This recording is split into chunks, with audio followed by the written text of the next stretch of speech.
سورة الفيل مكية.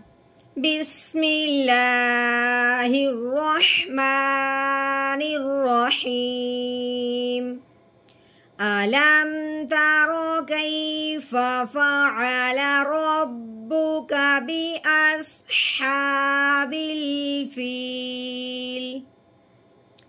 ألم يجعل كيدهم في تضليل وأرسل عليهم طيرا أبابيل ترميهم بحجارة من سجيل فجعلهم كعصف مأكول.